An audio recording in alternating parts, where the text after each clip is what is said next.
You played in the bubble for a long time. Yeah. Must have been very, very tough. How does it feel to get back to real cricket with stadium and Chinnaswamy screaming? It's actually, the first game seemed unbelievable to me. You almost forget the memory of driving to the stadium with so many people outside the ground. And the one interesting thing Glenn Maxwell said to me after he saw that, he said, I know the situation was unbelievably tough and, everyone was suffering all over. And we had to continue to play, which was, again, for me, quite a difficult period because I was like, this doesn't seem right. Not because there are not people in the stadiums, but in general, everyone's kind of trying to just get by, and here we're playing a sport. It just felt odd. So when we returned to normal, that's one thing he said. He said, I can't believe we played in empty stadiums for so long.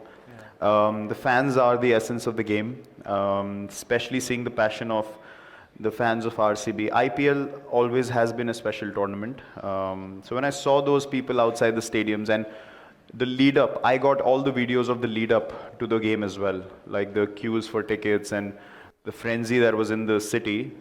I was buzzing. I was like, I just want to get to Bangalore. And when we landed as well, when they saw me at the airport, I could just see happiness in their eyes to see me back playing for RCB in Bangalore. So yeah, it was more like a fairy tale comeback for us. Played the perfect game also. But yeah, just the whole atmosphere was something that I realized that day how special it has been to have all those fans cheer for us for so many years, only because we had a situation where we couldn't see any of them. Yeah. So I had more gratitude and I was very thankful that I have this opportunity to play in front of such amazing fans. Was it tough for you to be in the bubble? Personally, it was very tough for me. Not that I like to go out a lot, but just the sense of not being able to step out from certain places, it was confining me in a way that it wasn't healthy at all.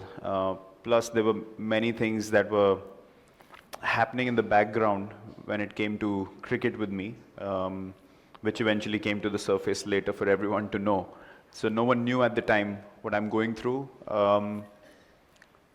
And in general, I mean, we had our daughter, and just not being able to take her out and show her the world was also very tough on us. So yeah, the bubble, I don't know how people reacted to it, but personally, I was not in a good space in the bubble. And after the bubble as well, I realized, not that, as I said, I'm not hanging out every, going for dinners and, get-togethers or anything. Just the fact that you can go to the lobby area of a hotel and just have a cup of coffee in normalcy, or just sit by the pool and you see random people around you, not, confined spaces. And it was just like, yeah, you're part of everything. Just that bit was so important, and I realized that later. Yeah, the bubble was very difficult. Let me, for those who are the uninitiated, Virat has a very strong business mind, and I'm going to explore that a bit today.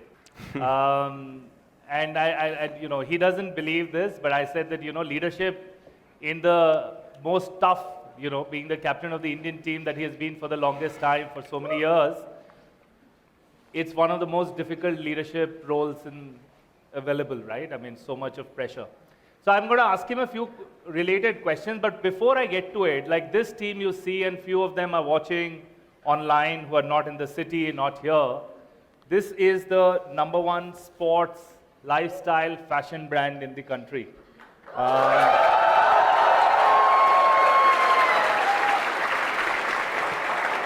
My question that I have for me from the sidelines, what do you see? What is the reason for this journey of Puma and the success? My heart's beating fast because I've already said it to you backstage. You should sign me at the right time.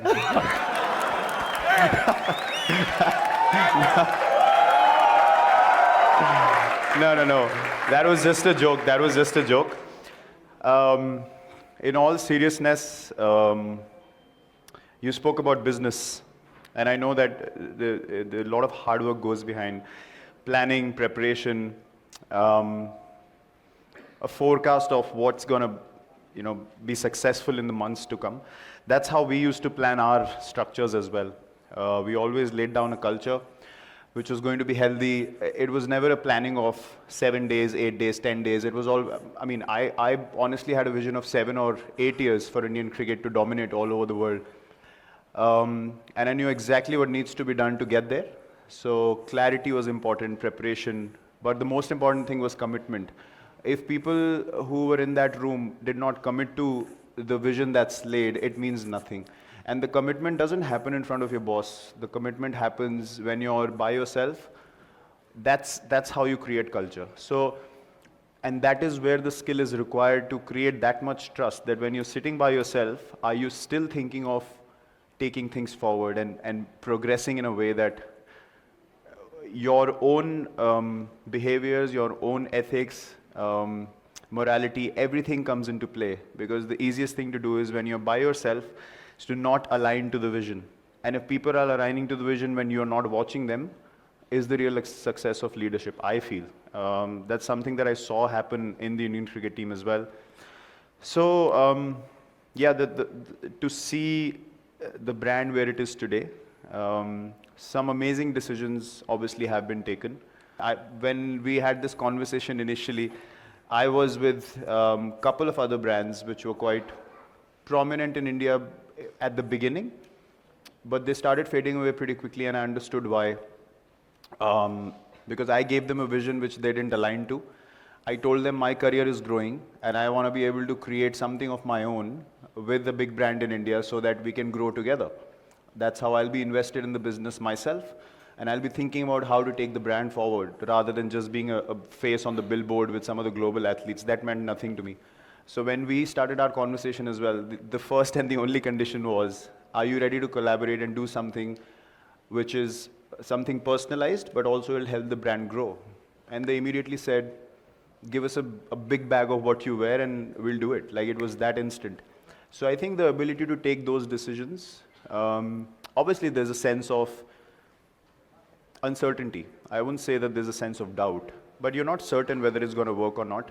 So what I've seen Puma do over the last 6-7 years is take bold decisions. Now when I see the ambassadors all over the world, you don't have people who fall in the perfect category of, you know, people who should be looked at as, I wouldn't say role models, but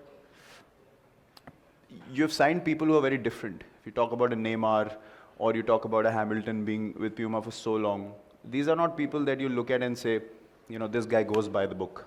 And I think that's been the most important factor which I've seen for growth. I'm not a guy who was looked at as we should, you know, this guy looks like, wow, he does everything by the book. I was probably hated more than anything initially in my starting years. But eventually, my conviction of what I wanted to do turned out to be inspiration for people. And I think that's what Puma has done, to be convinced about their own ways, that we can make an identity of our own following what we believe in. And that shows you that anything is possible in your own very unique ways. It doesn't matter whether they fall into the norms of society or the benchmarks that we are judged by. There are no benchmarks that exist. And I think the disruption of that culture is what has caused the uprise, and now there's no competition at all. So I feel glad that, you know, that the people who are looked at as different, Puma looked at as few of their own. And I think that's made all the difference for me.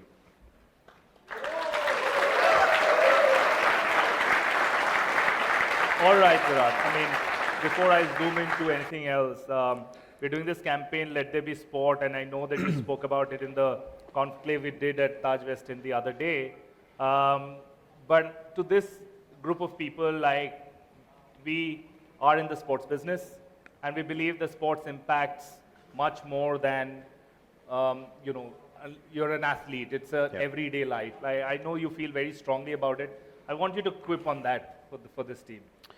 So we spoke about the values that sport can provide you with on a daily basis. If I hadn't gone on to become a professional sports person as well, I would still continue to play sport as regularly as possible. Because of all the things that I've kind of experienced in my life, nothing has taught me more than sport. And why I say that is because there's a chance to fail and succeed in every moment. And that's a very rare thing to have. That's where your composure is tested the most and your character is tested the most. And then once you overcome those fears and those doubts, you become a better version of yourself. So this is the discussion we had the other day, that if for all of us as people, we work towards certain goals, but there's a degree of success and failure attached to it. If you talk about exams as well, there's certain kind of, nervousness we feel when the results are about to arrive. You don't feel that sense of nervousness when you're actually giving the exam. Yes, you might or might not know what you're doing, but there's still a space where for a few days you're like, okay, whatever happened, happened, and then I'm going to get the result later. So you just need to be composed in that moment when you're getting the result as to how you react to it. But with sport, you can do that in potentially every moment. So if you're able to overcome those fears and follow your heart, not your mind can help you make a plan, but your heart will help you apply the plan. That's my experience. So the more I did that, the more I realized that what my strengths are as a person and what unlimited potential we have as human beings if we don't put any tabs on ourselves. And only sport could teach me that, to go beyond your limitations. The known limitations of the mind, that the mind tells you, oh, well, scored runs in 4 innings, so the fifth one might not work. I never thought like that. I felt like every day was a new day, every moment was a new opportunity to do something special, and then only sport could help me accumulate moment by moment by moment and go beyond my fears and teach me what fearlessness means. And then I could apply that to everyday life as well. I'm not saying that there's a guarantee to succeed with this way of operating, but there's at least one guarantee that when you walk away from that particular event or that particular result, you'll be happy with what you did because you followed your heart. Every time I've followed my mind and tried to calculate my way out of things and I've failed, I've not been able to process it.